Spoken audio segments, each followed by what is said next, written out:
దేవుని యొక్క వాక్యంలోనికి వెళ్దాం. సామెతల గ్రంథము 29వ అధ్యాయము. సామెతల గ్రంథము 29వ అధ్యాయము 25వ వచనమును చదువుకుందాం. భయపడుట వలన మనుష్యులకు ఊరి వచ్చును, యెహోవా యందు నమ్మిక ఉంచువాడు సురక్షితముగా ఉండును. ఇంకా చదవండి ఎవరైనా పురుషులు.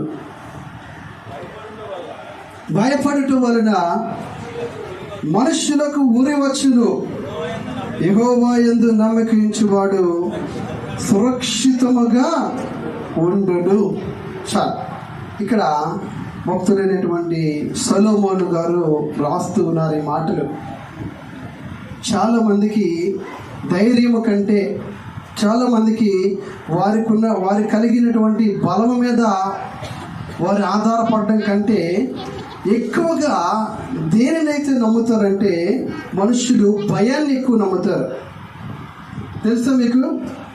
భయాన్ని ఎక్కువ నమ్ముతారు. మొన్నటి దినాన ఒక ఇద్దరు వ్యక్తులు మాట్లాడుకుంటూ ఉన్నారు. ఒక మంచి బ్రిలియంట్ స్టూడెంట్ 10వ తరగతి పరీక్షలు రాశాడంట. ఏమి చదవలేని వాడు కూడా పరీక్షలు రాశాడు. కానీ బాగా చదివినటువంటి వ్యక్తిలో నేను అనుకున్నటువంటి మార్కులు రావేమో 9.99 అంటే 590కి దగ్గరగా వస్తాయని ఈ మనిషి ఎక్స్పెక్ట్ చేశాడు. అయితే బాగా చదివిన వ్యక్తే, కానీ అతని రిజల్ట్ వచ్చేసరికి 560 దగ్గరలోకి వచ్చింది. బాగా చదివిన వాడే, ఆ స్కూల్లో కూడా మొదటి సెకండ్లో ఉండేవాడు. కానీ అలాంటిది ఆ వ్యక్తి ఎక్స్పెక్ట్ చేసిన దానికంటే అతడుకున్న సామర్థ్యము, అతనుకున్న జ్ఞానము కంటే అతని జీవితంలో అతను కలిగిన భయమే అతని జీవితంలో పనిచేసింది. ఈరోజు చాలామంది జీవితాల్లో కూడా మనం అనుకున్నది మన జీవితాల్లో జరగకపోవడానికి మనము చేయగలము అని దాని మీద నమ్మకం ఉంచినప్పటికీ కూడా దానికంటే ఎక్కువగా దానివల్ల వచ్చే నష్టము ద్వారా వచ్చే భయాన్ని ఎక్కువ నమ్ముతాం మనం. అవునా కదా? దాన్ని నమ్ముతాం. దానివల్ల ఏమవుతుంది అంటున్నాడు చూడండి. భయపడుట వలన మనుషులకి నష్టం ఏర్పడుతుంది. భయపడుట వలన మనుషులకు ఉరి ఏర్పడుతుంది. దానివల్ల భయం వలన మనుషులకు ఉపయోగం అనేది ఇంత మాత్రము కూడా లేదు. అయితే యెహోవా యందు నమ్మిక ఉంచువాడు సురక్షితముగా ఉంటాడు. పరిశుద్ధ లేఖనములో ఎస్తేరు గ్రంథం 3వ అధ్యాయము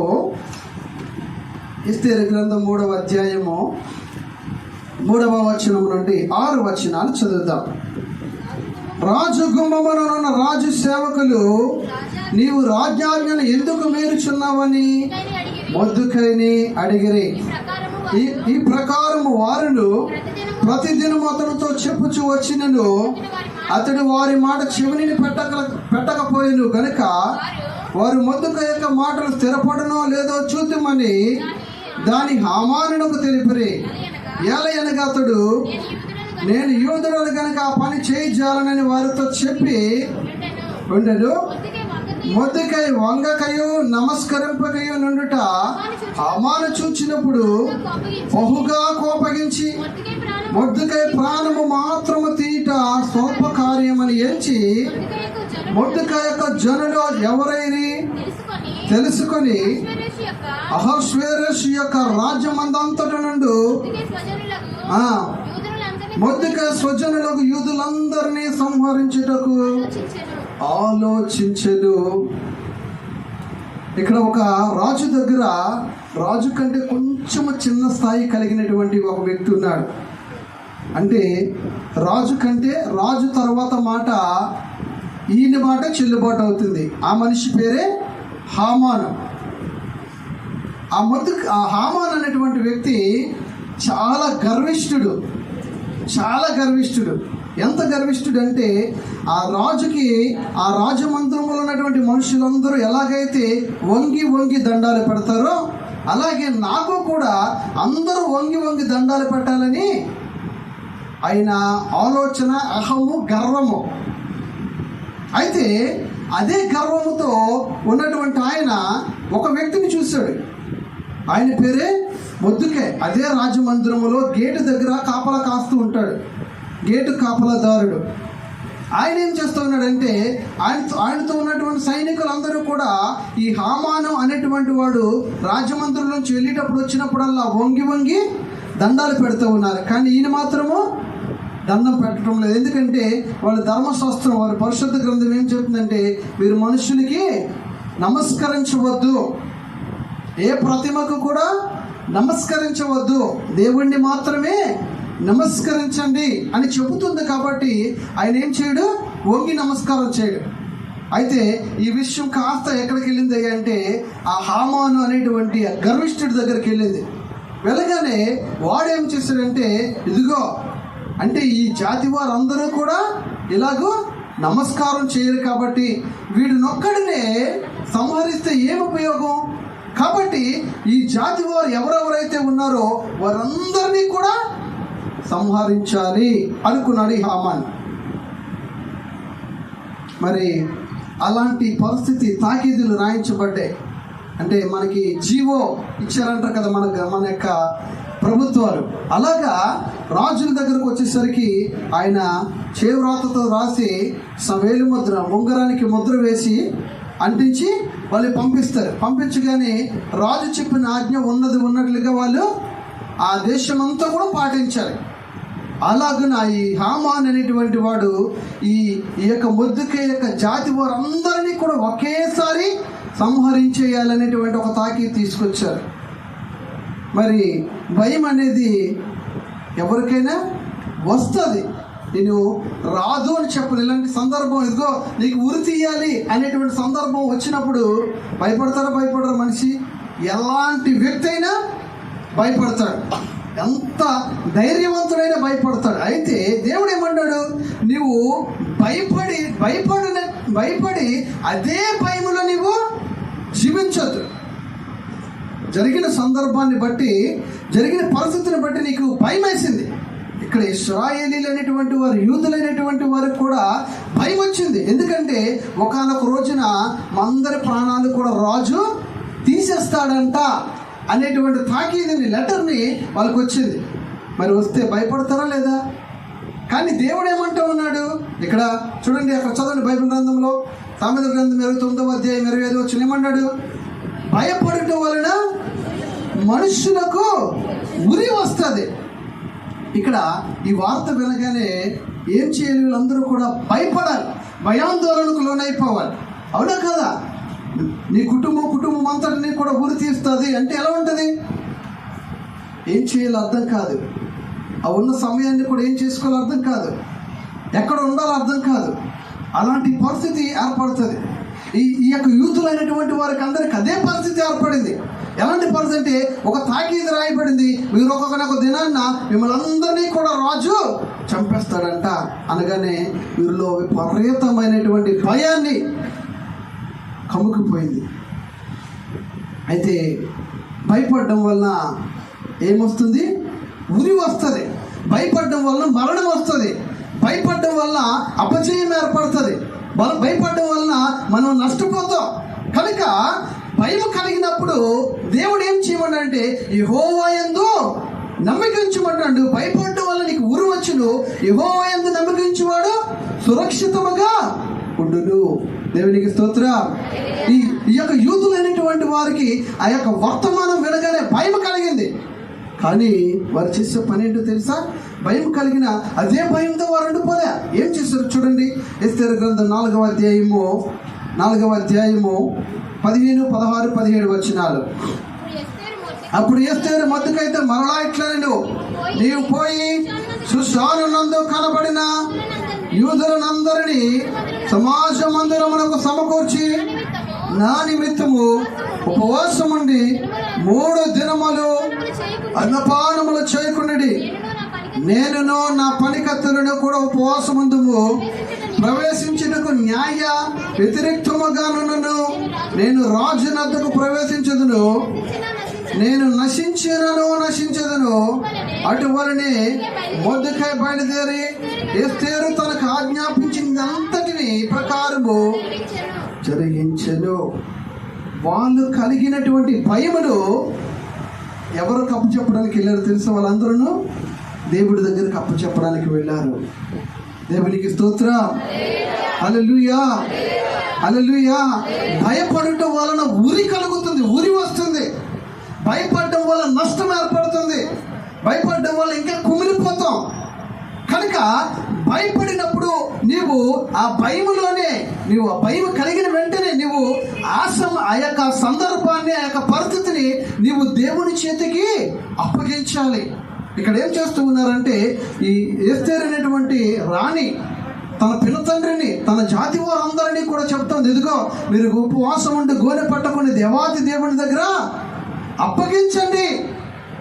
మీరు దేని విషయం అయితే భయపడిపోతూ ఉన్నారో, మీ జాతి వారందరూ చంపేస్తానని చెప్పారో, వారందరూ కూడా తిరిగి మరలా సజీవముగా ఉండాలంటే ఆ యొక్క సమస్యను తీసుకుని వచ్చి దేవుని దగ్గర పెట్టు.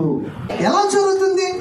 అలా నీకు ఉరుతాడు, నీ పేక తీయబడుతుంది, నీకు ఉరికమ్మం ఎక్కబడుతుంది అనేటువంటి సందర్భము, అనేటువంటి మాట నీ దగ్గరకు వచ్చినప్పుడు నీలో బలమంతా ఉడికిపోతుంది, నీకున్న ధైర్యం అంతా కూడా క్షీణించిపోతుంది. కానీ వీళ్ళు చేస్తున్నటువంటి పని ఏంటి? ఆ భయంలోనే వారు వాటిని గురించి దేవాతి దేవుని దగ్గర వారు పెడుతూ ఉన్నారు. అయ్యా, మీరు తప్ప మాకు ఎవరూ లేరు, మీరు తప్ప మాకు ఈ శాసనాల నుంచి, ఈ చట్టాల నుంచి తప్పించగలిగినటువంటి దేవుడు ఎవరూ లేరు. నీవే మాకు దేవుడు. మా పితరులు ఉన్నప్పుడు మమ్మల్ని భయంకరమైన శ్రమల నుంచి విడిపించిన దేవుడు, ఇప్పుడు కూడా మీరు విడిపించగలిగిన దేవుడు. కనుక మేము ఉపవాసం ఉంటూ ఉన్నాం, గోడె పట్టు కట్టుకుంటూ ఉన్నాం. ఇదిగో మా దీనస్థితిని చూడండి ప్రభు అని దేవుని దగ్గర పెడుతూ ఉన్నారు.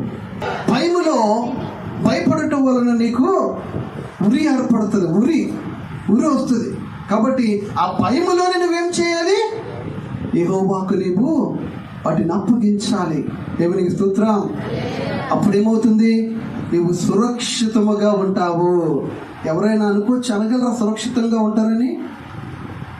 రాజు శాసనాన్ని తయారు చేశాడు, ముద్రించాడు, పంపించేశాడు, పలానా తారీఖుని చంపేయండి అని. సురక్షితంగా ఉంటాము అనుకోగలరా? కొంచెమైనా వస్తుంది ఆలోచన, అలాంటిది రాదు. కానీ పరిస్థితుల కంటే దేవుని వాక్యం చాలా గొప్పది. దేవునికి స్తోత్రం. హల్లెలూయా. మన కంటికి కనబడుతున్నటువంటి పరిస్థితుల కంటే దేవుని వాక్యం మీద నమ్మకం ఉంచడం చాలా గొప్పది. భయపడటం వలన ఉరి వచ్చును. యెహోవా యందు నమ్మిక ఉంచువాడు సురక్షితముగా ఉంటాడు. దేవునికి స్తోత్రం. దేవుని మీద నమ్మకం ఉంచాలి. వారికి అదే చెప్పింది తన కుమార్తె. ప్రభు దగ్గర కనిపడతా ఉంది. ఏమైంది అంటే, ఎస్తేరు గ్రంథం 7వ అధ్యాయం 9-10 వచనాలు. రాజు ముందర 2 షండులలో హర్బోనా అను ఒకడు ఏలినవాడ చింతగించుము. రాజు మేలు కొరకు మాట్లాడిన మొర్దెకైని ఉరి తీయుటకు హామాను చేయించిన 50 మూరల ఎత్తుగల ఉరికొయ్య హామాను ఇంటి యొద్ద నాటబడి ఉన్నదనగా రాజు దాని మీద వాని ఉరి తీయడని ఆజ్ఞించును.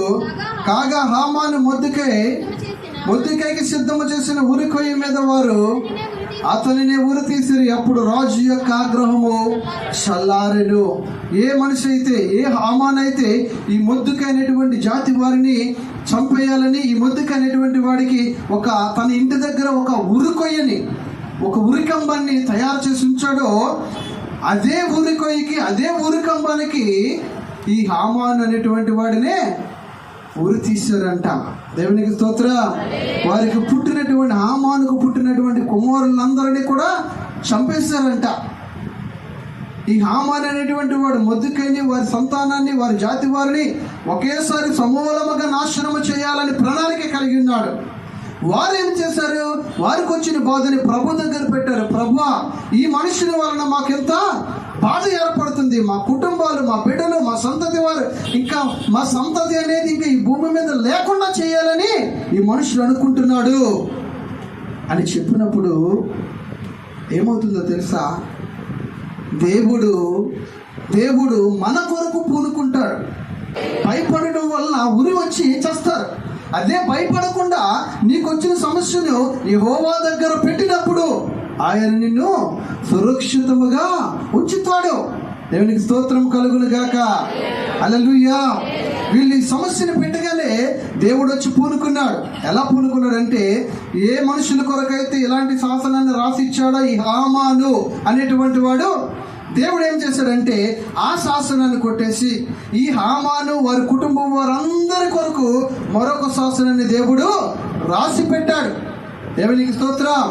అప్పుడు ఏమైంది?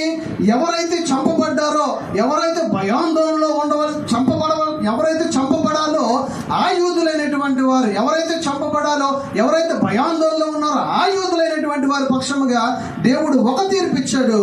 ఎవరైతే భయపెట్టాలని చూచాడో ఆ శత్రువుకి దేవుడు మరొక చట్టాన్ని దేవుడు రాసి ఇచ్చాడు. వీళ్ళు దేవుని పక్షముగా నిలబడిన వారు అందరూ సురక్షితముగా ఉన్నారు ఎప్పటికీ కూడా. దేవునికి స్తోత్ర. ఇప్పుడు కూడా ఇశ్రాయేలు అనే దేశంలో యూదులైనటువంటి వారు 99 లక్షల మంది ఉన్నారు. దేవుడు నీకు వచ్చినటువంటి సమస్యలో ఆ సమస్యను దేవుని దగ్గర పెట్టినప్పుడు దేవుడు నిన్ను సురక్షితముగా ఉంచుతాడు. నిర్గమకాండము 14వ అధ్యాయం 8వ వచనము. 14వ అధ్యాయం 8వ వచనం చదువుదామా? యెహోవా ఐగుప్తు రాజైన ఫరో హృదయమును కఠినపరచగా అతడు ఇశ్రాయేలు తరిమిరు. అట్లు ఇశ్రాయేలీలు బలిము చేత బయలు వెలుచుండిరి. ఐగుప్తీయులు అనగా ఫరో రథముల గుర్రములన్నయు అతని గుర్రపు రౌతులను అతని దండును వారిని తరిమిరి. బయల్స్పెబోలు ఎదుటనున్న సమీపనైన దిగి ఉండగా కలుసుకొనిరి. ఫరో సమీపించుచుండగా ఇశ్రాయేలీలు కనులెత్తి ఐగుప్తీయులు తన వెనుక వచ్చుట చూచి మిక్కిలి భయపడి చాలు.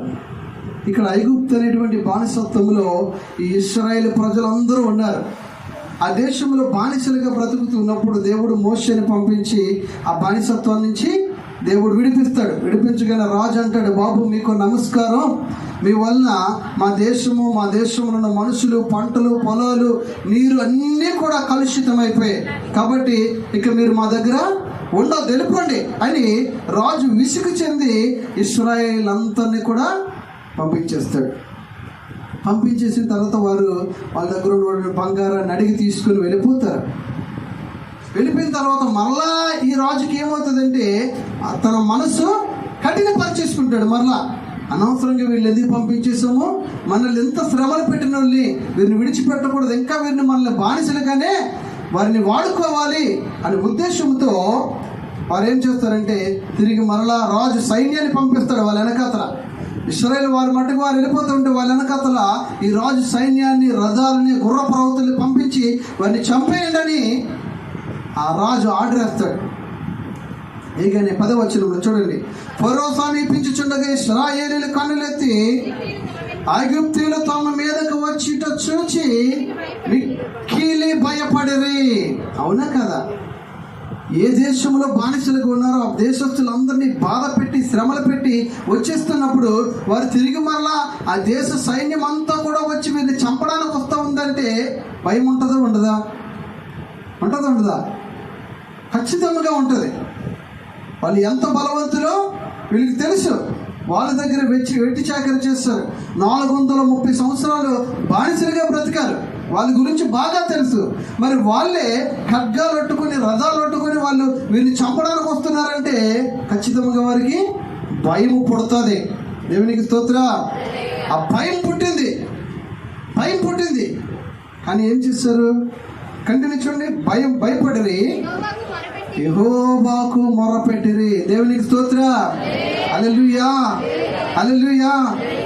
భయం పుట్టింది, కానీ ఏం చేశారు? దేవునికి మొరపెట్టారు. దేవునికి స్తోత్ర.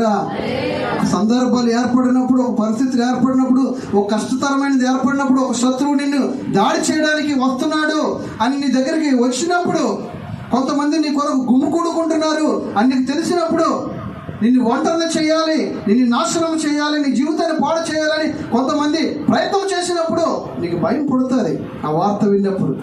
కానీ ఆ భయం పుట్టిన వెంటనే నువ్వు చేయవలసినటువంటి పని ఏంటి అంటే, ఆ భయములో నుంచే ఆ యొక్క సమస్యల గురించి నువ్వు దేవునికి చెప్పుకోవాలి. ఇక్కడ చాలా స్పష్టంగా మాట వెంటనే, అక్కడ ఒక అక్షరం కూడా ఎక్స్ట్రా లేదు చూడండి. తన వెనుక వచ్చిట చూచి మిక్కిలి భయపడి, చూడండి రెండు కూడా ఒకే దగ్గర జరుగుతున్నాయి. వారిని చూసిన వెంటనే వారి గుండెలు అదిరిపోయాయి. కానీ ఏం చేశారు? దేవునికి మొరపెడుతూ ఉన్నారు. ఇంకా మధ్యలో గ్యాప్ ఏం లేదు. ఇంకా వారు కుమిలిపోయారని, ఇంకా ఏడ్చారని, ఇంకా బాధపడుతున్నారని, ఇంకా తలంచుకుంటున్నారు అనేది ఏమీ లేదు. ఏం చేశారంటే వారిని తరమడానికి వస్తున్నారు, వారిని చంపడానికి వస్తున్నారని వారిని చూసిన వెంటనే భయపడ్డారు. వెంటనే దేవుడికి ప్రార్థన చేస్తూ ఉన్నారు. దేవునికి భయపడటం వలన ఉరివచ్చును, భయపడటం వలన ఉరివచ్చును. అక్కడ భయపడ్డారు. వారు ఏం చేశారు? ఇంకా భయాన్ని వదిలేసుకున్నారు. ఎందుకంటే అదే ఐగుప్తు దేశంలో 430 సంవత్సరాలు బానిసలుగా ఉండిన తర్వాత ఏ దేవుడైతే వారి మధ్య అద్భుత కార్యాలు, సూచక క్రియలు, మహత్కార్యాలు చేసి ఆ దేశం యొక్క రాజును భయపెట్టాడో వాటిని జ్ఞాపకం చేసుకుని ఇదంతా అనుకున్నారు వాళ్ళు. దేవునికి స్తోత్ర. హల్లెలూయా. వాళ్ళు వస్తూ ఉన్నారు. ఏం చేయగలరు వాళ్ళు? ఆ దేశం యొక్క రాజుని, దేశం యొక్క ప్రజల్నే భయపెట్టినటువంటి దేవుడు మనకున్నాడు కనుక వారు చంపడానికి వస్తుంటుండగా వెంటనే ఆ సమస్యను దేవుని దగ్గర చెప్పుకున్నారు. చూద్దాం, కొంచెం ఖండించదమ్మా. 11వ వచనం. అందుకు మోషే భయపడకుడి. ఏమంటున్నాడు? భయపడవద్దు. మనము దేవుని దగ్గర నుంచి తెలుసుకోవాల్సింది ఏంటంటే, ప్రతి వ్యక్తికి కూడా నిన్ను భయపెట్టేటువంటి పరిస్థితులు నీ కళ్ళ ముందుకే వస్తాయి.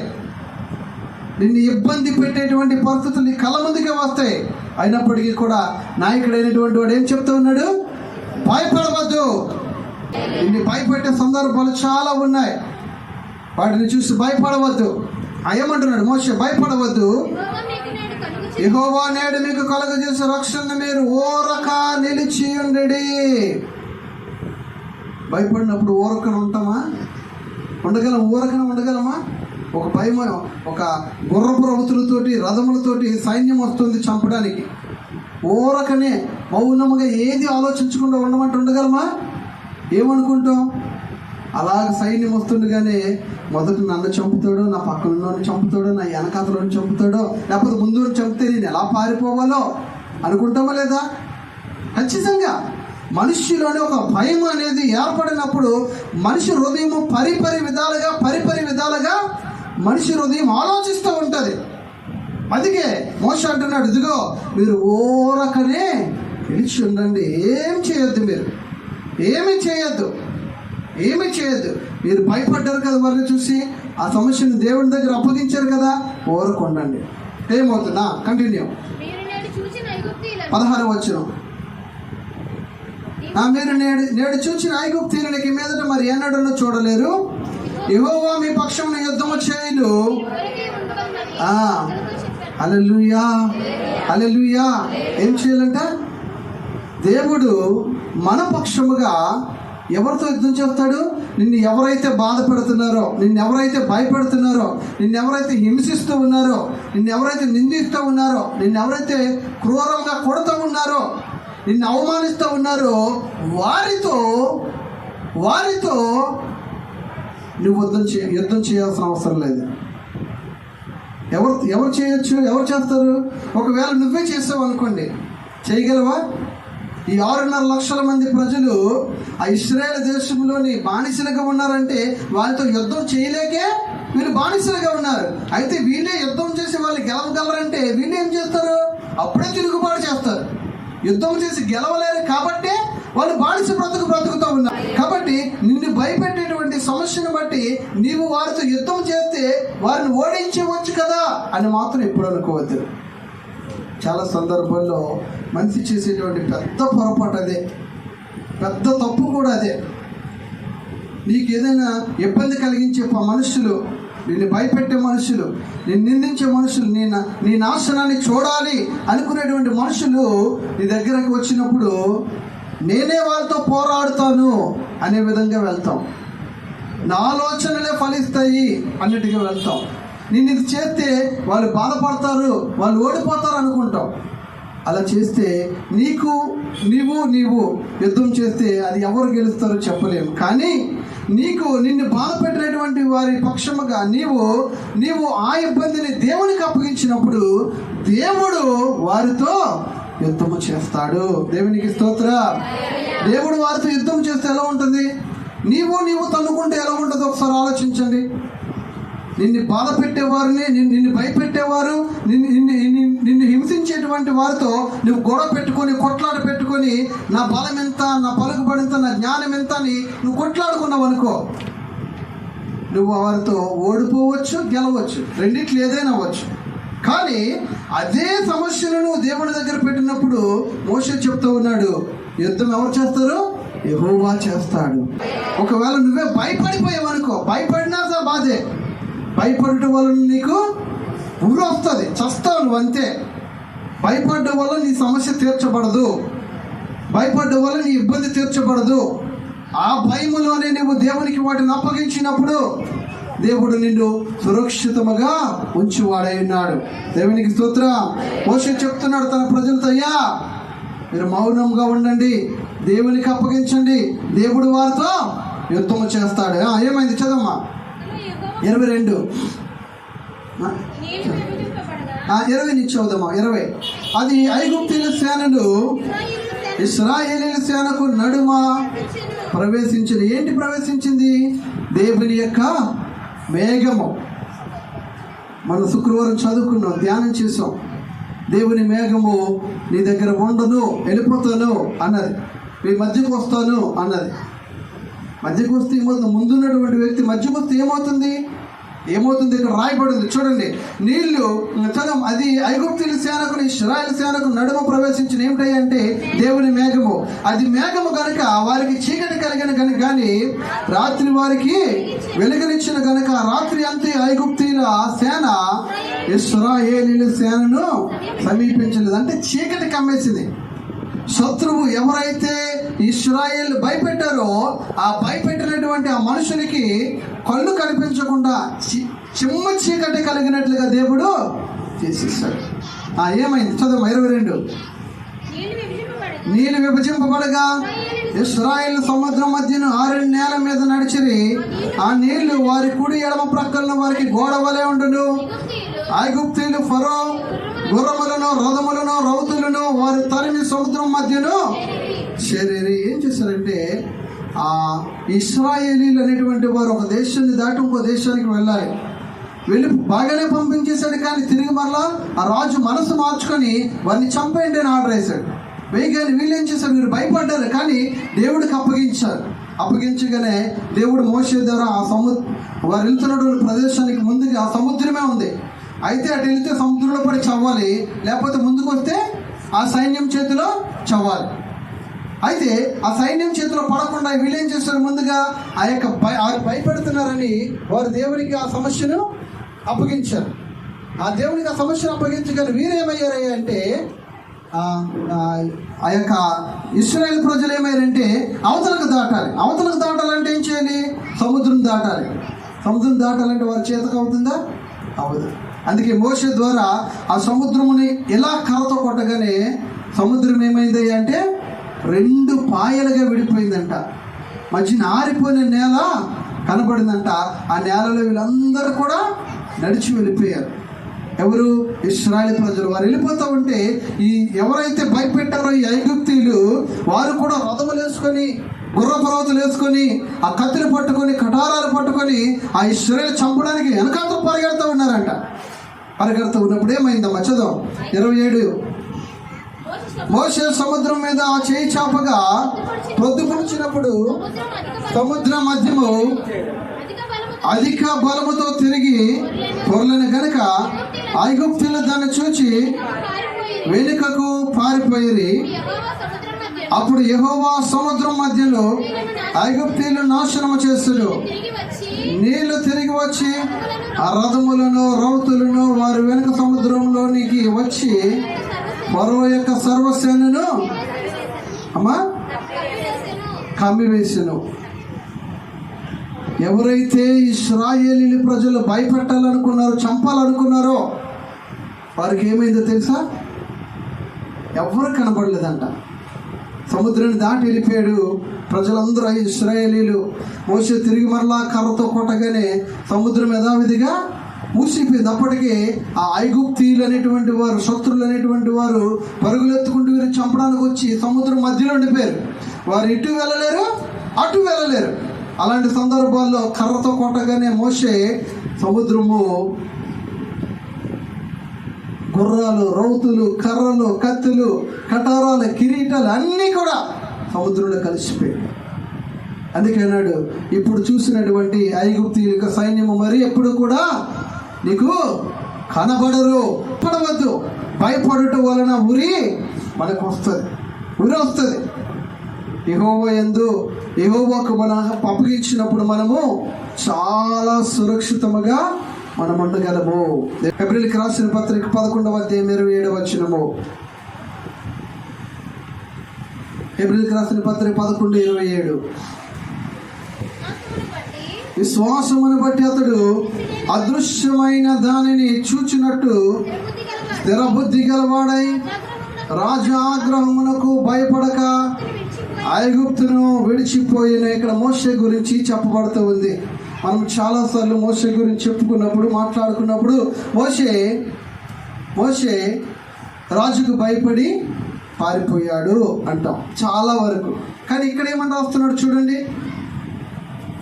విశ్వాసమును బట్టి అతడు అదృశ్యమైన వానిని చూచినట్లుగా స్థిరబుద్ధి గలవాడై రాజు ఆజ్ఞకు భయపడక ఐగుప్తుని విడిచి వెళ్ళాను. అంటే రాజు చంపేస్తాడు అనే భయంతో పారిపోయాడా? రాజు చంపేస్తాడు అనేటువంటి ఆజ్ఞ వచ్చిన తర్వాత కూడా నమ్మకంతో వెళ్ళాడా? అర్థమవుతుందా? మనం చాలాసార్లు మోషే గురించి అపార్థంగా మాట్లాడుకుంటాం. ఎందుకంటే రాజుకు భయపడి పారిపోయాడు, రాజుని చంపేస్తాడు, రాజు ఐగుప్తిని చంపాడు కదా అనేసి రాజు చంపేస్తాడేమో అనే భయంతో పారిపోయాడు అంటాం. కాదు, మోషే భయపడలేదు. దేవునికి స్తోత్రం, హల్లెలూయా. మోషే భయపడలేదు. ఏంటయింది అంటే, ఒక దేశానికి, ఐగుప్తు దేశానికి రాజుగా ఉన్నటువంటి రాజు నీటిలో వెళ్ళిపోతున్నటువంటి ఒక బాలుడిని పెంచుకుని వాడే పెద్దవాడు అవుతాడు. వాళ్ళ ప్రజలు కూడా బానిసలే. అయితే ఒకనొక రోజు వాళ్ళ ప్రజలకి ఐగుప్తీయులకి గొడవ అవడం వల్ల ఐగుప్తీయుడిని ఒకరిని చంపేస్తాడు మోషే.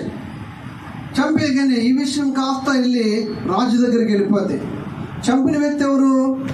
అక్కడ నీటిలో దొర్లతో ఉన్నటువంటి వాడిని పెంచుకున్నటువంటి వ్యక్తి, కన్న కొడుకు కాదు కదా మోషే. అందుకే అయ్యో వీడికి ఎలాగుందో చంపేయాలనేసి రాజు దగ్గరికి వార్త వెళ్ళిపోద్ది. ఆ విషయం మోషే కూడా తెలిసిపోద్ది. అయ్యో రాజు నన్ను చంపాలి అనుకున్నాడని. మరి చంపాలి అనుకున్నప్పుడు రాజు చంపాలనుకున్నప్పుడు ఎవరికైనా భయం పుడుతుందా లేదా? ఎందుకు? మన దగ్గర ఉన్న మనుషులే ఎవరైనా ఇప్పుడు కొట్లాట్లో గొడవలో అరే నేను చంపేస్తాను రా అంటే ఏం చేస్తాం? ఆ దారిలో వెళ్ళినప్పుడల్లా ఆడున్నాడేమో, అవునా కదా? లేకపోతే అలా దూరం వెళ్ళిపోయిన తర్వాత కూడా గోడ చాటు నుంచి ఇలా చూసి వస్తున్నాడేమో అని చూస్తాం. చంపేస్తాడంటే మాటలా కాదు కదా. ఊరకని అన్నాడు, కోపంతో అన్నాడు, ఎలాగన్నాడో తెలియదు. ఆ ఆవేశం వచ్చి కోపం వచ్చి వేసేసేదానికి ఏమవుద్ది? చేస్తారంతే. మరి రాజు మోషేని చంపేస్తానంటే మరి భయపడకుండా ఉంటాడా? ఖచ్చితంగా భయపడి ఉంటాడు. కానీ భయపడినా ఏం చేశారంట? పై మాట మీరు చదవలేదో, విశ్వాసమును బట్టి ఆయన రాజు దగ్గర రాజు అతన్ని చంపేస్తాడు అని తెలిసినప్పటికీ కూడా ఆయన ఎవరి మీద విశ్వాసం ఉంచాడు? దేవుడి మీద ఉంచాడు. ఎలాంటి విశ్వాసం, ఏంటి ఆ నమ్మకము అంటే తెలుసా? ఎలాంటి నమ్మకం అంటే, ఇదిగో ఈయన నన్ను చంపేస్తాడు అని తెలిసినప్పటికీ కూడా ఆయన చేతిలో నేను పడకుండా దేవుడు నన్ను తప్పిస్తాడు అనేటువంటి విషయము మోషేకి తెలుసు. హల్లెలూయా. మోషేకి ఏమిటి తెలుసు? విశ్వాసం అంటే అర్థం ఏంటి? అతని జీవితంలో ఇంకా జరగబోయేది ముందుగానే ఎరిగినటువంటి వ్యక్తి. దేవునికి స్తోత్రం. హల్లెలూయా, హల్లెలూయా. మోషేని చంపేస్తాడన్నాడు రాజు. అయితే ఇక్కడ ఏమన్నాడంటే, ఇదిగో విశ్వాసమును బట్టి అతడు అదృశ్యమైన వాణిని చూచుచున్నట్టు స్థిర బుద్ధి గలవాడై రాజాగ్రహములకు భయపడక ఐగుప్తును విడిచి వెళ్ళిపోయాడు. రాజుకి భయపడి ఐగుప్తు దేశాన్ని విడిచి వెళ్ళిపోలేదు. ఈరోజున దేవుడు నీతో కూడా అదే విషయాన్ని మాట్లాడుతున్నాడు. నిన్ను భయపెట్టేటువంటి పరిస్థితులు నీ జీవితంలో ఉన్నాయి. నిన్ను ఇబ్బంది పెట్టేటువంటి పరిస్థితులు నీ జీవితంలో ఉన్నాయి. అది నువ్వు నాకు చెప్పకపోయినా అది నువ్వు ఇప్పటికీ కూడా అనుభవిస్తూ ఉన్నావు.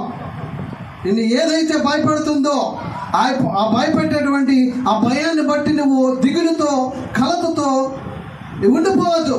ఆ పరిస్థితి నుంచి నువ్వేం చేయాలంటే, ప్రభువా నన్ను ఈ మనుషులు ఇలా భయపడుతూ ఉన్నారు, నన్ను ఈ పరిస్థితులు ఇలా భయపడుతూ ఉన్నాయి అని నువ్వు దేవునికి అప్పగించినప్పుడు ఏం చేస్తాడో తెలుసా? నీవు ఆయనకి అప్పగించేసిన తర్వాత నీవు వారితో యుద్ధము చేయవలసినటువంటి పని లేదు. ఆ పరిస్థితులతో, ఆ సమస్యలతో, ఆ మనుషులతో దేవుడు వారితో యుద్ధం చేస్తాడు. ఏమైందో తెలుసా? మోషేని చంపేస్తానన్నాడు రాజు. మోషే ఏం చేస్తాడు? ముందుగానే నమ్మకం కలిగినటువంటి, విశ్వాసం కలిగినటువంటి వ్యక్తి. ఆయన ఏం చేస్తాడు అనుకుని వెళ్ళిపోయాడు. కొన్ని సంవత్సరాలు అయింది. దేవుడు చెప్తున్నాడు, ఇదిగో మోషే నిన్ను చంపాలనుకున్న రాజు చచ్చిపోయాడు. ఎలా అయి ఉంటుంది? మోషే వెళ్ళి చంపాడంటారా? ఒకవేళ మోషే రాజుతోనే పోరాడాలనుకున్నాడు అనుకోండి, పోరాడగలడా? అందుకే ఈ రోజున దేవుడు వాక్యము ద్వారా మీతో మాట్లాడుతూ ఉంది. నిన్ను భయపెట్టే దానితో నువ్వు డైరెక్ట్గా పోరాడవలసినటువంటి పని లేదు. వాటిని నీవు దేవుడికి అప్పగించు. దేవుడే నీ పక్షముగా వారితో యుద్ధం చేసి నీకు జయాన్ని అనుగ్రహిస్తాడు. ఈ మోషే అదే చేశాడు. ఇదిగో ఈ రాజు నన్ను చంపాలనుకున్నాడు, కానీ దేవుడి లెక్క నా పట్ల మరొక విధముగా ఉందని వెళ్ళిపోయాడు. అక్కడికి వెళ్ళిపోయిన తర్వాత దేవుడు మాట్లాడాడు, మోషే నీ చంప చూడాలి అనుకున్నటువంటి ఆ రాజు చచ్చిపోయాడు. నువ్వు దర్జాగా వెళ్ళు ఆ దేశానికి. దేవునికి స్తోత్రం. హల్లెలూయా. సామెతల గ్రంథంలో చెప్పబడిన ప్రకారంగా భయపడటం వలన మనిషికి ఉరి వస్తుంది. నువ్వు దేని గురించి అయితే భయపడతావో దాన్ని బట్టి నీకు ఉరితాడే. దాన్ని బట్టి భయపడద్దు.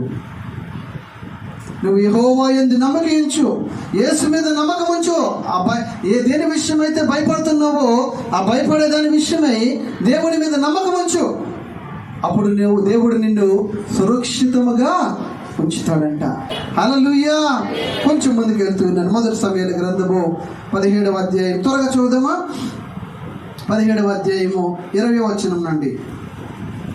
దావీదు ఉదయమున లేచి ఒక కాపరికి గొర్రెలను అప్పగించి ఆ వస్తువులను తీసుకుని యెషయా తనకిచ్చిన ఆజ్ఞ చొప్పున ప్రయాణమైపోయాను.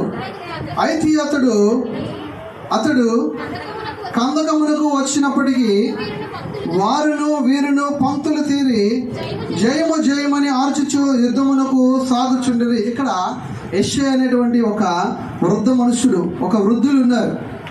ఆయన ఏం చేశారంటే, ఆయన కొడుకులు ఇశ్రాయేల్ ప్రజల పక్షంగా సైన్యంలో ఉన్నారు, సైనికులు వాళ్ళు. అయితే చిన్న కొడుకు దావీదు, ఆయన ఏం చేశాడంటే గొర్రెలు కాచుకునేవాడు. ఒకనొక రోజు తండ్రి కొడుకుని పిలిచాడు, చిన్న కొడుకుని పిలిచి, ఇదిగో నాన్న నువ్వు వెళ్ళి అన్నయ్యల దగ్గరికి వెళ్ళి ఈ యొక్క ఆహార పదార్థాలని వారికి ఇవ్వని పంపించి వెళ్తూ ఉన్నాడు. వెళ్తూ ఉన్నప్పుడు ఆ చిన్న బాబు అక్కడికి వెళ్తున్నప్పుడు అక్కడ ఏమవుతుందంటే, సైన్యం అంటే ఎలా ఉంటుంది, బోర్డర్ అంటే ఎలా ఉంటుంది, ఎప్పుడు యుద్ధాలే జరుగుతూనే ఉంటాయి.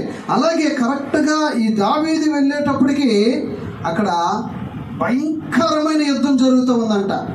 ఆ యుద్ధంలో ఏకపక్షముగా ఉన్నవారే మిగిలిన వాళ్ళందరూ కూడా భయాందోళనలో ఉన్నారంట. ఈయన వెళ్ళేటప్పటికి చూడండి, చదవమ్మా. సైన్యమును ఎదురై ఇశ్రాయేలీయులను ఫిలిష్తీయులను యుద్ధ సన్నద్ధులై బయలుదేరుచుండిరి. దావీదు తాను తెచ్చిన వస్తువులను సామాగ్రిని కనిపెట్టు అని వసము చేసి పరిగెత్తిపోయి సైన్యములో చొచ్చి కుశల ప్రశ్నలు తన సహోదరులను అడిగాను. అతడు వారితో మాట్లాడుచుండగా గాతు ఫిలిష్తీయుడైన గొల్యాతును సూర్యుడు ఫిలిష్తీయుల సైన్యములో నుండి వచ్చి పై చెప్పిన మాట చొప్పున పలకగా దావీదు వినెను. ఇశ్రాయేలీయులందరూ మనుషులు చూసి మిక్కిలి భయపడి వారి ఎదుటి నుండి పారిపోయారు. అమ్మ, ఇక్కడ జరుగుతున్నటువంటి సందర్భం ఏంటంటే, ఒక దేశానికి మరొక దేశానికి యుద్ధం జరుగుతూ ఉంది. ఇప్పుడైతే మనకి గన్నులు బాంబులు ఉన్నాయి, కానీ అప్పట్లో కత్తులతోనే యుద్ధం చేసుకోవాలి, బల్లాలతోనే యుద్ధం చేసుకోవాలి. అలాగే ఇశ్రాయేలు దేశానికి ఫిలిష్తీయుల దేశానికి యుద్ధం జరుగుతూ ఉంది. ఆ జరిగినప్పుడు ఆ ఫిలిష్తీయుల దేశంలో నుంచి ఒక వ్యక్తి, చాలా పొడుగాటి వ్యక్తి, బలమైన వ్యక్తి వచ్చి అంటాడు, ఇదిగో మీలో ఎవరైనా మీరందరూ యుద్ధం చేయాలనుకుంటున్నారు కదా, కాదు, అలా కాదు, మా సైన్యంలో నుంచి నేను ఒకరిని వస్తాను, మీ సైన్యంలో నుంచి ఒకరిని బలవంతుని తీసుకొని రండి, నేను వారి పట్లాడుకుంటాం. ఒకవేళ నేను ఓడిపోతే మా సైన్యము ఓడిపోయినట్లు, మీరు ఓడిపోతే మీ సైన్యం ఓడిపోయినట్లు అని గొల్యాతు అనేటువంటి ఒక సూర్యుడు ఆ మాట చెప్తాడన్నమాట. చెప్పగానే ఆ మాట ప్రకారంగా ఆ ప్రజలందరూ, ఇశ్రాయేల్ సైన్యం అంతా చూస్తూ ఉంటుంది. ఎవరు అంత బలవంతుడు లేరు. ఆయన చూస్తే అంత ఉన్నాడు, వీళ్ళు చూస్తే ఎంత ఉన్నారు. అయితే ఇక్కడ వారి గురించి ఏమన్నంటే 24వ వచనంలో, ఇశ్రాయేలీయులందరూ ఆ మనుష్యుని చూసి మిక్కిలే భయపడి వారి ఎదుటి నుండి పారిపోతూ ఉన్నారు. భయం ఏం చేస్తుంది? ఎక్కడో దాగోవాలనిపిస్తుంది. భయపడితే ఏం చేస్తుంది? దాక్కోవాలనిపిస్తుంది, పారిపోవాలనిపిస్తుంది. ఎవరిని చూసినా సరే ఆలేలా కనపడుతుంది. అర్థమవుతుందా? నువ్వు భయంలో ఉన్నావు అనుకోండి, భయపడుతూ ఉన్నావు అనుకోండి, భయపడినప్పుడు నువ్వు ఎవరిని బట్టి అయితే భయపడుతున్నావో ఆ భయంలో నీకు వేరొక మనుషుడు అక్కడ కనబడినా నిన్ను భయపడే మనిషి అక్కడ ఉన్నాడు అనిపిస్తుంది. దేవునికి స్తోత్రం. ఇశ్రాయేలు ప్రజలు వారిని చూసి ఆ బలవంతుడైనటువంటి ఫిలిష్తీయుడైనటువంటి ఆ గొల్యాతును చూసి పారిపోతూ ఉన్నారు. కరెక్ట్గా ఆ టైంకి ఎవరు వచ్చారు? ఈ చిన్నోడు అనేటువంటి దావీదు అనేటువంటి చిన్న బాలుడు అక్కడికి వచ్చాడు. వాళ్ళ అన్నయ్య వాళ్ళకి ఆహారం ఇవ్వడానికి. ఏమైంది చూద్దాం. 33వ వచనం, 17వ అధ్యాయము 33వ వచనం. సౌలు ఈ ఫిలిష్తీయుని ఎదుర్కొని వారితో పొట్లాడటకు నీవు బలము చాలదు. ఇక్కడ ఆ చిన్న బాబు వచ్చాడు కదా, చిన్న బాబు ఏమన్నాడు తెలుసా? వీళ్ళందరూ పారిపోతున్నారు. సైనికులు అంటే ఎలా ఉంటారు? చాలా బలవంతులు, కండలు తీరిన వారే ఉంటారు. కానీ గొర్రెలు కాచుకునేటువంటి ఈ బాలుడు ఏమన్నా అంటే, ఆ ఫిలిష్తీయుడితో నేను యుద్ధం చేస్తాను, వీరందరూ భయపడి పారిపోతున్నారు, కానీ నేనేం చేస్తాను? వాడితో నేను యుద్ధం చేస్తాను అని చెప్పాడు. అన్నాడు రాజు, ఇగో నువ్వు చిన్న బాలుడివి, నీకు కత్తి సాము కర్ర సాము ఏమి రావు, నువ్వెలా పోరాడుతావు అన్నాడు. చదమ్మా. వాడు బాల్యము నుండి యుద్ధాభ్యాసము చేసిన వాడని దావీదుతో చెప్పాను. ఏమన్నాడు? దావీదుకి చెప్తున్నాడు, నువ్వు చిన్నోడివి, ఆయనతో యుద్ధం చేయాలనుకున్నావు, వాడి గురించి నీకు తెలియదు. వాడు ఎలాంటివాడో తెలుసా? చిన్నప్పటి నుంచి యుద్ధములో నేర్పరితనము కలిగినటువంటి వాడు. ఒకవేళ వాడంత ఛాతీ కానీ, వాడంత బలము కానీ, వాడంత వయసు కానీ ఎందులో కూడా నీవు సరిపోవు. నీవు వాడితో యుద్ధం చేస్తానంటున్నావేంటి అన్నాడు. అందుకు దావీదు సౌలు తిట్లనెను, మీ దాసుడనైన నేను నా తండ్రి యొక్క గొర్రెలను కాయుచుండు సింహమును ఎలుగుబంటి వచ్చి మందలో నుండి ఒక గొర్రె పిల్లను ఎత్తుకుని పోవచుండగా నేను దానిని తరిమి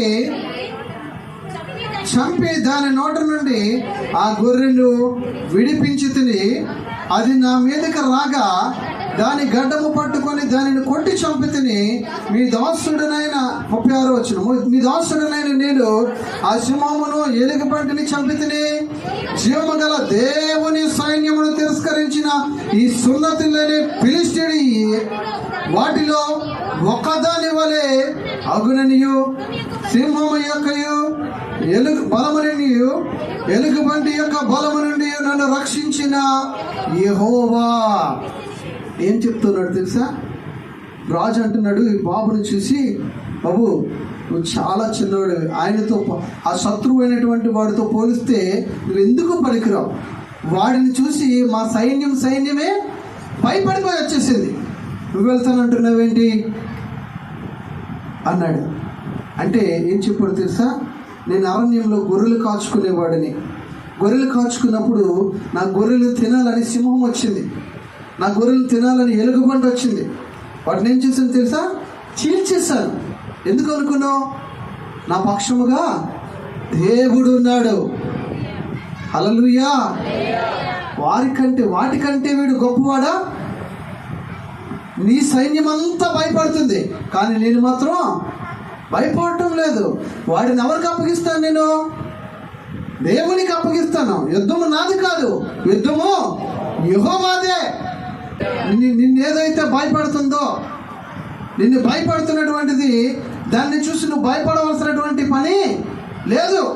ఏ మనుషుని చేత నువ్వు భయాందోళనకు గురవుతున్నావో ఆ మనుషులతో నువ్వు పొట్లాడవలసిన పని లేదు. ఆ మనిషిని నువ్వు ఏదో చేసేయాలని అనుకోవాల్సిన పని లేదు. వారిని గురించి ఏదో ఆలోచన చేయవలసిన పని లేదు. నీకు వచ్చినటువంటి, నిన్ను భయపెట్టేటువంటి ఆ సమస్యను తీసుకొచ్చి దేవుని దగ్గర అప్పగించు.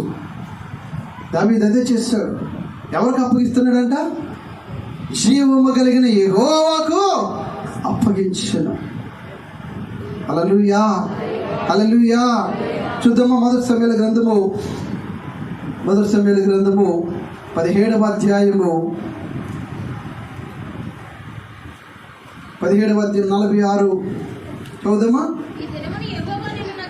ఈ దినమున యెహోవా నిన్ను నా చేతికి అప్పగించును, నేను నిన్ను చంపి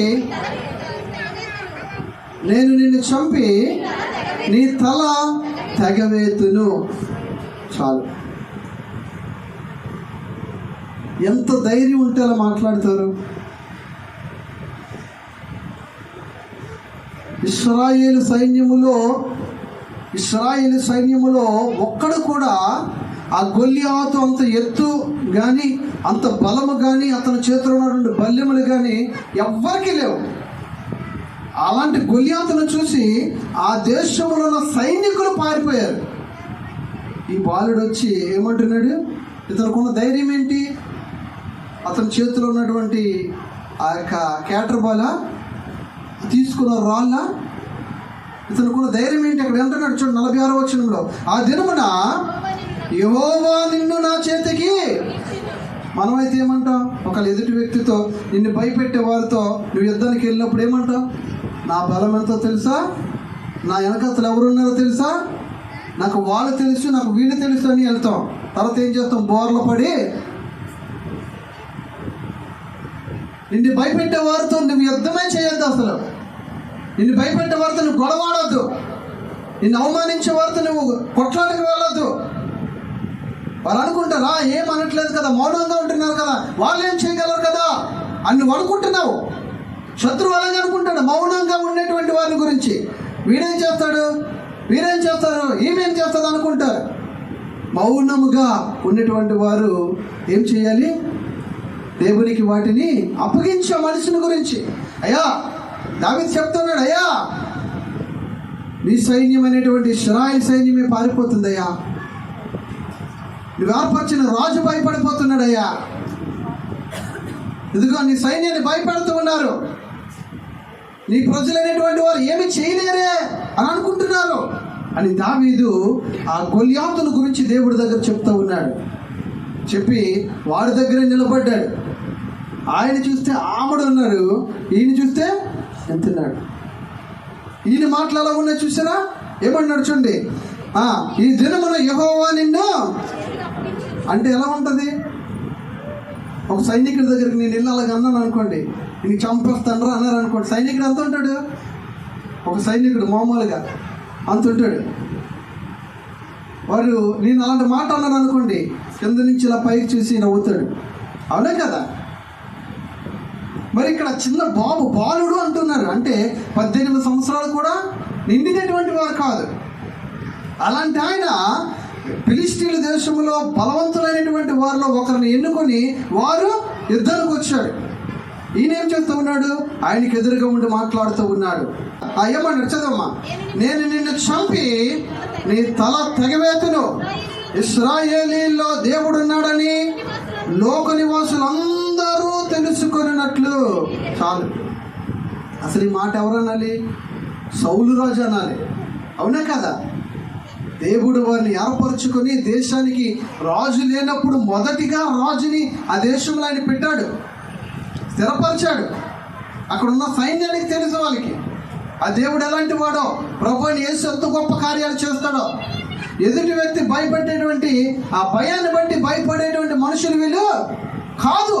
అయినా సరే వీళ్ళు ఏం చేస్తున్నారు? భయపడుతున్నారు. ఆ మాటలు, ఈ దావీదు అనేటువంటి మాటలు వాళ్ళు చెప్పాలి. ఇప్పుడు మనం కూడా ఎలా ఉన్నామంటే, ఇశ్రాయేలు దేశంలో ఏలుబడి చేస్తున్నటువంటి రాజు సౌలు ఎలాగున్నాడో అలాగే ఉన్నాం. నిన్ను భయపెట్టేది చూసి నువ్వు భయపడిపోతున్నావు, నీ భార్య భయపడిపోతుంది, భర్త భయపడిపోతూ ఉన్నారు, నీ పిల్లలు భయపడిపోతున్నారు, నీ సైన్యం భయపడిపోతూ ఉంది, నీ దేశం వారు భయపడిపోతూ ఉన్నారు. అవునా కాదా?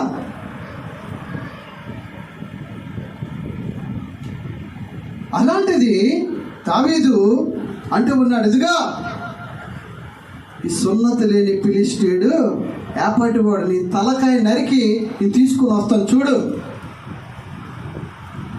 చదవమ్మా. 49వ వచనం ముగిస్తాను ఈ మాట చెప్పా. తన సంచిలో చెయ్యి వేసి అందులో నుండి రాయి ఒకటి తీసి వడుసలతో విసిరి ఆ ఫిలిష్తీయుని నొసట మీద కొట్టెను. ఆ రాయి వాని నుదుట నొచ్చినందున వాడు నేలను బోర్ల పడెను. దావీదు ఫిలిష్తీయుని కంటే బలాఢ్యుడై ఖడ్గము లేకయే వడుసలతోనూ రాతితోనూ ఫిలిష్తీయుని. హల్లెలూయా, హల్లెలూయా. ఇక్కడ 50వ వచనంలో దావీదు ఫిలిష్తీయుని కంటే బలాఢ్యుడై. అసలు బలవంతుడు ఎవరు? ఇద్దరిలో దావీదు బలవంతుడా? ఇప్పుడు రాజు చెప్పిన ప్రకారం, సౌలు రాజు చెప్పిన ప్రకారంగానైనా, దావీదు యొక్క అన్నదమ్ములు చెప్పిన ప్రకారంగానైనా, లేకపోతే ఫిలిష్తీయుడు అనేటువంటి గొలియాతు చెప్పిన ప్రకారంగానైనా బలవంతులు ఎవరంటే ఈ గొలియాతే. మరి ఇక్కడ ఏం జరుగుతూ ఉంది? బలహీనుడుగా ఉండవలసినటువంటి దావీదు బలవంతుడు అయిపోయాడు. ఎలా అయ్యాడు? ఆయన భయపెట్టేటువంటి మనిషిని చూడటం లేదు. అర్థమవుతుందా? తనకు ఎదురుగా అంత ఎత్తుగా ఉన్నటువంటి ఆ మనిషిని అసలు చూడటంలా. ఈ రోజున దేవుడు నీతో కూడా అదే మాట్లాడుతున్నాడు. నిన్ను భయపెట్టేటువంటి మనుషులు ఎవరున్నారు? నిన్ను భయపెట్టేటువంటి సమస్యలు ఏమున్నాయి? వాటి వైపు చూడవద్దు. చూస్తే ఎలా ఉంటుంది? అంత పెద్దోడు ఇంత చిన్నోడు పొట్లాడుకోవడానికి వచ్చినప్పుడు ఏమనుకుంటాడు చిన్నోడు? బాబు వాడి చేతులు నేనెలా గెలవగలను అనుకుంటారు. ఈయన చూడలా ఏం చేస్తూ ఉన్నాడంటే, చూడండి, దావీదు ఫిలిష్తీయుని కంటే బలాఢ్యుడే. అది ఎలా అవుతుంది? అర్థమవుతుందా? అంత ఎత్తుగా ఉన్నటువంటి బలవంతుడి కంటే ఆ చిన్న బాలుడు బలవంతుడైపోయాడంట. అటువంటి సమస్యను చెప్తా ఉన్నాడు. ప్రభువా, నీ ప్రజలైనటువంటి వారిని ఆ గొలియాతు అనేటువంటి వాడు భయపడుతూ ఉన్నాడు. చెప్పగానే దేవుడు ఇతని పక్షముగా యుద్ధం చేయడానికి వచ్చాడు. ఇతను యుద్ధం చేస్తున్నాడు అట్లా, ఇతని పక్షముగా యుద్ధం చేయడానికి వచ్చాడు. ఈ రోజున దేవుడు నీతో కూడా అదే విషయం మాట్లాడుతున్నాడు. భయపడ్డావా? నీకు ఉరి, భయపడుట వలన ఉరి వచ్చును. యెహోవాను ఆశ్రయించువాడు సురక్షితముగా ఉంటాడు. ఎంతమంది సైన్యము భయపడింది, కానీ ఈ దావీదు మాత్రము భయపడలా. ఎవరిని ఆశ్రయించాడు? యెహోవాను ఆశ్రయించాడు. యెహోవాను ఆశ్రయించినప్పుడు ఏమవుతుంది? దేవుడు నిన్ను సురక్షితంగా ఉంచుతాడు. నిన్ను ఎవరైతే భయపెడుతుందో ఆ భయాన్ని కలుగజేసేటువంటి మనుషులతో దేవుడు యుద్ధం చేస్తాడు. అదే చేశాడు. ఒక క్యాటర్ బాల్ తీసుకున్నాడంట, కొన్ని రాళ్ళు ఏరుకున్నాడంట, ఇలా గులకరించి ఇలా ఒక్కటి కొట్టాడంట. చూడండి 50వ వచనం. దావీదు ఫిలిష్తీయుని కంటే బలిష్ఠుడై ఖడ్గము లేకయే ఒడిసెలతోనూ రాతితోనూ ఫిలిష్తీయుని కొట్టి చంపెను. చేతిలో ఉన్నటువంటి ఒక రాయ తీసి ఒక్క రాయి కొట్టగానే ఇక్కడ తగిలిందంట. ఈ నొసటి మీద తగిలిన బోర్ల పడి చచ్చిపోయాడు. దేవునికి స్తోత్రం. ఆ పడినోడే కదా వీళ్ళందరినీ భయపెట్టాడు, రాజుని భయపెట్టాడు, జీవము కలిగినటువంటి దేవుని నామాన్ని ఎరిగిన సైన్యాన్ని భయపెట్టాడు, ఇశ్రాయేలు ప్రజలందరినీ భయపెట్టాడు. అయితే వారందరికంటే దేవునితో దగ్గరగా మంచి సంబంధాన్ని కలిగి ఉన్నటువంటి వ్యక్తి దావీదు. దేవునికి స్తోత్రం. కనుకనే వారు భయపడినట్లుగా దావీదు ఎందుకు భయపడలేదో తెలుసా? రాజు భయపడినట్లుగా దావీదు ఎందుకు భయపడలేదో తెలుసా? దావీదు అన్నదమ్ములు భయపడినట్లుగా దావీదు ఎందుకు భయపడలేదో తెలుసా? దేవుడితో అయిన మంచి సంబంధం, దేవుడు ఎలాగ చేయగలడో, ఏమి చేయగలడో అన్నీ కూడా దగ్గరగా చూసినటువంటి వ్యక్తి దావీదు. కనుకే అక్కడ రాజు కూడా కొన్ని మాటలు చెప్పాడు. ఇగో వాడి దగ్గరికి ఎందుకు వెళ్తారో, వాడు బలవంతుడు, ఎద్దు నేర్పరు కలిగిన వాడు, బాగా ఎత్తుగా ఉన్నవాడు. వినలేదు. ఎందుకని? ఆయన చెప్పిన మాటల కంటే ఆయన నమ్ముకున్నటువంటి దేవుడు సర్వశక్తివంతుడైనటువంటి దేవుడు. కనుక వాళ్ళందరినీ పక్కన పెట్టేశారు. మీరందరూ వెళ్ళిపోండి, నేను ఒక్కడే వెళ్తాను. తీసుకొని కొట్టాడు. కొట్టగానే బోర్ల పడి చచ్చిపోయాడు. దేవునికి స్తోత్ర. వెంటనే ఏమొచ్చింది? వారి దేశానికి క్షేమము, విజయం వచ్చింది. ఇశ్రాయేలు దేశానికి భయపెట్టేవారు ఇంకా లేరు అనుకుంటారు చాలామంది. ఇగో వీడిని ఎలా భయపెడుతున్నాను, వాడిని ఎలా భయపెడుతున్నాను. క్రైస్తవ సమాజం ఏం చేస్తుంది? చాలా వరకు కొట్లాడడానికి, గొడవలాడడానికి, కళ్ళ పట్టుకోవడానికి, ఇలా ఎత్తి కట్టి కొట్టడానికి వెళ్తూ ఉంటుంది. అయితే దేవుడు ఏమంటే తెలుసా? వాటి విషయం నువ్వేమి చింతించాల్సిన పని లేదు. నేను అవమానపరిచేవారు, నిన్ను నిందించేవారు, నిన్ను భయపెట్టేవారు, నిన్ను క్రిందకు తొక్కాలనుకునేవారు, నిన్ను నాశనం చేసేయాలి అనుకునేవారు, నిన్ను బయట పెట్టాలని అనుకునేటువంటి వారు చూడు. ఒకవేళ భయపడ్డావా? అదే భయంలో ఉండిపోవద్దు. ఏం చేయాలి? వాటిని గురించి దేవునికి ఒకసారి అప్పగించు.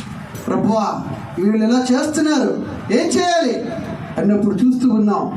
గొలియాతుకి ఏమి జరిగిందో, ఫిలిష్తీయుల సైన్యానికి ఏమి జరిగిందో చూసాం. దేవునికి స్తోత్రం. అదే కార్యాలను దేవుడు మన జీవితంలో కూడా చెయ్యగలిగిన దేవుడు. అప్పుడున్నటువంటి దేవుడు ఆయనే, ఇప్పుడున్నటువంటి దేవుడు కూడా ఆయనే. దావీదు ఎలాగైతే దేవుని చేతికి అప్పగించాడో, నీవు కూడా అలాగనే దేవుని చేతికి నీ సమస్యను అప్పగించినప్పుడు అప్పుడు దేవుడు మన జీవితంలో ఎలాంటి విషయాలైతే చేకూర్చాడో అలాంటి విషయాల దేవుడు మన జీవితాల్లో కూడా చేకూర్చును గాక. ఆమేన్.